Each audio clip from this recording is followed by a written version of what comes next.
Mesdames, Messieurs, bonsoir. Bienvenue dans Le Monde aujourd'hui. On commence par les titres de cette édition.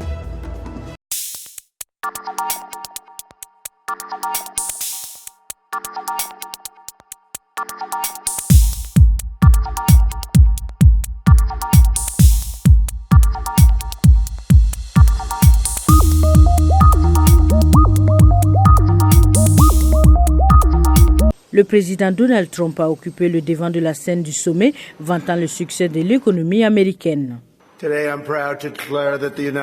Aujourd'hui, je suis fier de déclarer que les États-Unis sont au milieu d'un boom économique tel que le monde n'en a jamais vu auparavant. Nous avons retrouvé notre rythme, retrouvé notre esprit et réveillé la puissante machine de l'entrepreneuriat américain. La semaine dernière seulement, les États-Unis ont conclu 2 accords commerciaux extraordinaires, l'accord avec la Chine et les États-Unis, le Mexique et le Canada. S'exprimant lors de ce forum, le vice-premier ministre chinois a parlé des défis auxquels est confrontée l'économie mondiale et du rôle de la Chine dans la mondialisation économique. La première consiste à bien comprendre les lois et à reconnaître la tendance générale de l'économie mondiale. La mondialisation économique est une tendance historique résultant d'une croissance de la productivité sociale. Elle est le résultat naturel du progrès scientifique et technologique et a alimenté la croissance mondiale. La jeune militante Greta Thunberg a doublé sa critique selon laquelle les dirigeants mondiaux et commerciaux ne prennent pas au sérieux la menace du réchauffement climatique et elle exige des solutions immédiates. Nous demandons au Forum économique mondial de cette année que les participants de toutes les entreprises, banques, institutions et gouvernements arrêtent immédiatement tous les investissements dans l'exploration et l'extraction de combustibles fossiles, qu'ils mettent immédiatement fin à toutes les subventions aux combustibles fossiles. Nous ne voulons pas que les choses se fassent d'ici 2050 ou 2030 ou même 2021. Nous voulons que cela soit fait maintenant. Le fondateur du Forum économique mondial, Klaus Schwab, a déclaré que l'objectif était de réaliser des progrès tangibles afin de créer un monde meilleur.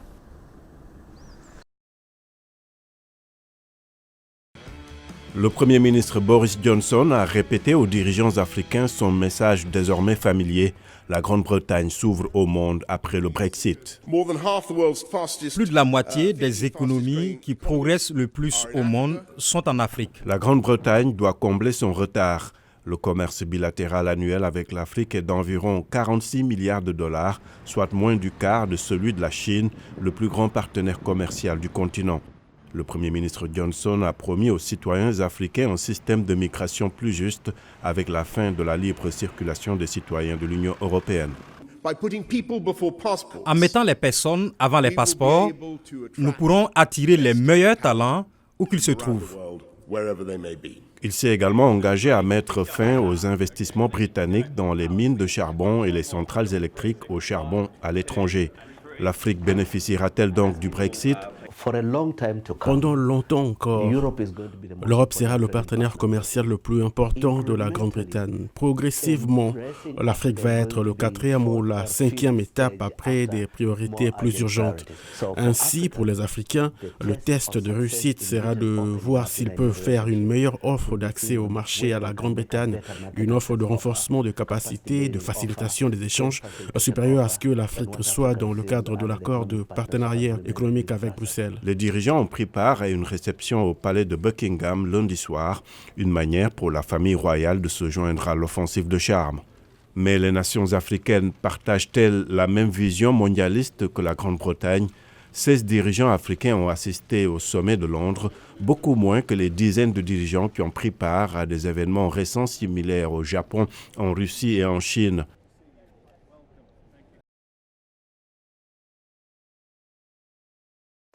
Difficile pour cette femme de maîtriser sa douleur après avoir reconnu dans ce charnier la montre et les vêtements de son mari.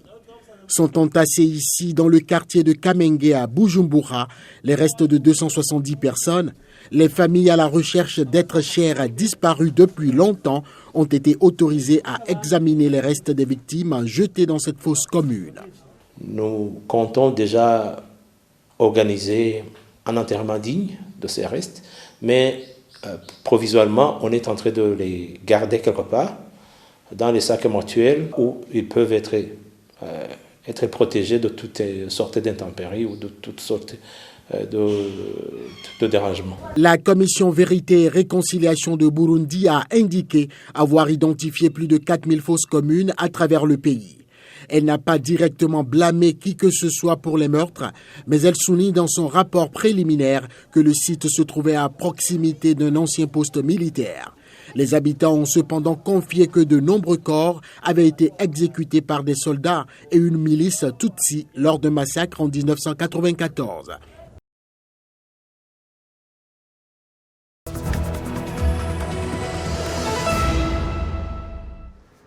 Notre rubrique économie ce soir, c'est avec Eric Manirakiza. Eric, bonsoir. Bonsoir, John. Alors, on parle du tourisme, le tourisme mondial qui s'est montré moins dynamique qu'en 2019. Quels sont les facteurs liés à cette faiblesse, Eric? C'est essentiellement une baisse de la croissance de l'économie mondiale, John. Les arrivées en Afrique ont souffert de l'essoufflement de l'Afrique subsaharienne, tandis que la croissance en Afrique du Nord restait vigoureuse. Pour les Amériques, le bilan est mitigé. De nombreuses îles des Caraïbes ont consolidé leur redressement après les cyclones de 2017. Mais les arrivées ont chuté en Amérique du Sud, notamment à cause des troubles politiques et sociaux actuels au Chili ou en Bolivie, par exemple. L'Asie-Pacifique a également vu son dynamisme entamé par l'impact des manifestations à Hong Kong, tout en continuant à croître plus que la moyenne. La faillite du voyagiste britannique Thomas Cook ou de plusieurs compagnies aériennes à bas prix ont aussi contribué au ralentissement. Lundi, l'Organisation mondiale du tourisme a indiqué qu'environ 1,5 milliard de touristes internationaux ont parcouru le monde l'an passé, précisant que les données d'arrivée par pays sont encore provisoires. Suivies. Nous avons vu l'impact lié au ralentissement économique sur de nombreux marchés importants tels que l'Allemagne ou l'incertitude du Brexit au Royaume-Uni qui a affecté son économie, ce qui a fragilisé sa monnaie. Nous avons donc vu que le tourisme a souffert du ralentissement économique, mais aussi des problèmes de tensions géopolitiques, des incertitudes économiques sur toutes les questions du commerce international ou les tensions commerciales entre les États-Unis et la Chine. Nous avons vu que le Moyen-Orient a connu un rebond très important par rapport à l'année précédente, que l'Asie continue de croître fortement, mais un peu moins que l'année précédente. L'Europe également. L'Europe est la destination qui reçoit plus de la moitié des touristes internationaux, en raison d'une croissance de 4% comme en 2019, ce qui est une très bonne nouvelle pour une économie déjà consolidée en termes d'attraction touristique. Malgré le ralentissement des arrivées, les dépenses des touristes sont restées fortes, souligne l'OMT, avec notamment une forte croissance de celle des voyageurs français et américains. Les Chinois, Brésiliens et Saoudiens ont néanmoins modéré leurs dépenses. En 2020, la France, l'Espagne et les États-Unis devraient rester en tête des pays les plus visités, John. Et on termine, Eric, par un volet culturel qui fait bien sûr partie du tourisme. La haute couture en France, un styliste africain présenterait sa collection dans 2 jours. Oui, il faut aussi de l'argent pour acheter, John. C'est le créateur d'origine camerounaise Iman Aïssi, considéré comme la nouvelle étoile des défilés parisiens. Il est le premier styliste d'origine subsaharienne à se voir dérouler le tapis rouge de ce petit milieu fermé et hyper sélect. Le chemin parcouru pour atteindre ce potentiel a été long, 28 ans de travail assidu. Il y a 10 ans, il était à la Fashion Week de Dakar.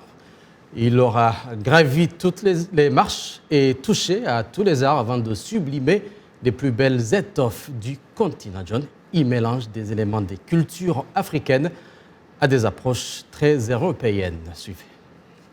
J'adore raconter des petites histoires qui vont avec les robes, avec des collections, tout ça. Cette année, le thème, c'est Akuma. Akuma, dans ma langue natale du Cameroun. Je suis de l'ethnie Ewondo, du centre du Cameroun. Akuma, ça veut dire la richesse. Je n'utilise pas de wax. Et pourquoi? Parce que j'estime que l'Afrique a mieux à montrer. Et l'Afrique mérite mieux. L'Afrique a ses propres tissus que le monde entier doit connaître. Voilà, Iman Aïssi. Merci Eric Manirakiza et à la semaine prochaine. À mardi.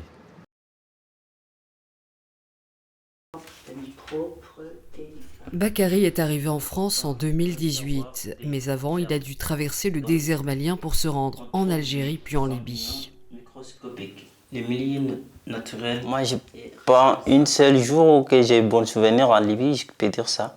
J'ai vu mes camarades se noyer dans l'eau, et puis moi-même, je peux dire j'ai survécu beaucoup de choses là. Par exemple, un jour, on était dans les camps, et il y a des militaires qui sont venus, ils ont tiré sur des gens. Et il y en a qui ont disparu jusqu'à maintenant, on n'a pas vu, est-ce qu'ils sont morts ou pas, on ne sait pas. Après la Libye, le jeune de 16 ans a pris le bateau pour l'Italie, puis a posé ses valises dans l'ouest de la France, où il a appris à lire et à écrire, mais a surtout trouvé une famille de cœur. C'est le fait de se dire qu'on fait grandir des jeunes dans les meilleures conditions pour qu'ils se construisent et qu'ils deviennent des adultes responsables, avec une ouverture d'esprit aussi. Mais c'est une ouverture pour eux, c'est une ouverture pour mes petits-enfants aussi. Ils réclament à les voir et ils sont heureux de se voir, quoi. Aujourd'hui âgé de 18 ans, le lycéen se forme dans la restauration solidaire et souhaite retourner au Mali pour à son tour transmettre un savoir. D'autres migrants isolés n'ont pas encore eu cette chance d'être accueillis dans une famille, mais en attendant, ils peuvent compter sur les associations qui leur proposent un peu de chaleur et de la nourriture. Donc là, actuellement, on a une quarantaine de jeunes qui vivent dans un squat. Donc c'est des conditions de vie qui ne sont pas du tout correctes, ni pour un adulte et encore moins pour un adolescent. Donc on est à la recherche de familles qui peuvent héberger ces jeunes le temps qu'ils soient vus par le juge des enfants, en fait, et qu'ils puissent avoir une nouvelle évaluation de leur minorité. Et malgré une forte demande, les particuliers sont parfois hésitants et ont peur d'ouvrir leurs portes à ces mineurs. Mais une fois lancés dans l'accueil de migrants, les craintes disparaissent. En fait, je pense qu'il y a toujours le côté au départ où on ne sait pas trop. Finalement, c'est nouveau aussi de s'engager dans cette démarche-là. Mais une fois que les hébergeurs sont partis, j'ai envie de dire, dans cette aventure de l'hébergement, ils n'ont plus envie de s'arrêter. Chaque jour, des centaines de bénévoles viennent en aide à ces jeunes migrants de plus en plus nombreux. L'an dernier, près de 17 000 mineurs isolés ont été pris en charge par la France. Bonsoir à tous. Effectivement, vous le disiez en titre, les différents groupes pour les éliminatoires de la Coupe du Monde Qatar 2022 Zone Afrique sont connus. La CAF a procédé au tirage au sort aujourd'hui au Caire en Égypte. 10 groupes de 4 ont été constitués avec des oppositions intéressantes en vue. Les champions d'Afrique, les Algériens, n'ont pas a priori trop de soucis à se faire. Eux qui partagent le groupe A avec le Burkina Faso, le Niger et Djibouti. Gros choc à venir entre la Côte d'Ivoire et le Cameroun dans le groupe D, complété par le Mozambique et le Malawi. Pour le reste, le Sénégal, l'Égypte, le Maroc, le Ghana et la RDC espèrent tirer leur épingle du jeu dans leurs groupes respectifs, pas très costauds. Pour rappel, seul le premier de chaque groupe se qualifie pour le dernier tour. Un autre tirage au sort permettra d'opposer les 10 premiers dans une double confrontation, à l'issue de laquelle on connaîtra les 5 pays africains qualifiés pour le Mondial Qatar 2022.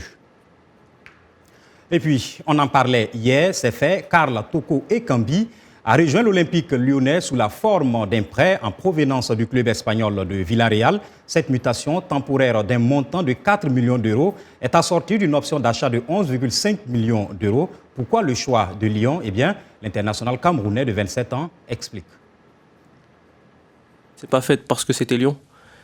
Et je pense que ça se refuse pas. C'est vrai que la Liga est l'un des meilleurs championnats du monde, mais j'ai joué au championnat de France, je suis né en France, et voilà, moi je peux pas dire que le championnat de France est décrié parce que j'y ai joué. C'est un championnat très compétitif, c'est très difficile de jouer ici, donc et voilà. Et Lyon a toujours su faire le boulot et toujours su être dans les places qualificatives européennes, donc c'est vraiment un plaisir de rejoindre ce club qui, pour moi, fait une bonne saison et qui est encore qualifié sur les 4 compétitions. Toujours au titre des transferts, l'Algérien Nabil Bentaleb a signé à Newcastle pour 6 mois sous la forme d'un prêt avec option d'achat. Il arrive de Schalke 04 en Allemagne où il a été mis à l'écart pour des raisons disciplinaires.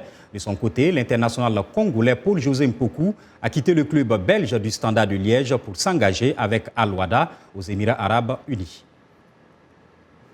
Voilà, c'est tout pour les sports. On se retrouve demain.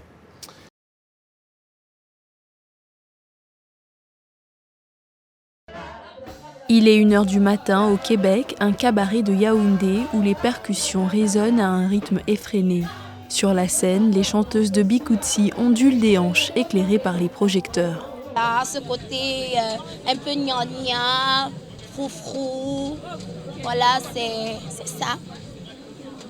Ce côté un peu séduction aussi, ça fait partie du Bikutsi. Surtout sur des scènes, et c'est propre au Cameroun, c'est propre aux Camerounais, c'est propre au spectacle Bikutsi Cameroun. Le Bikutsi est né à l'époque précoloniale dans les régions des ethnies Fan, Boulou et Beti, dans le centre et le sud du Cameroun, où les femmes se retrouvaient entre elles après une dure journée de travail pour chanter et danser leur joie, leur peine et leur frustration. Certaines exprimaient la douleur de vivre aux côtés d'un mari violent et d'autres livraient aux plus jeunes les secrets d'un mariage réussi.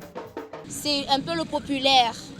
Au Cameroun, la population aime ça, la population aime un peu ce côté pervers. C'est ça qui attire l'attention.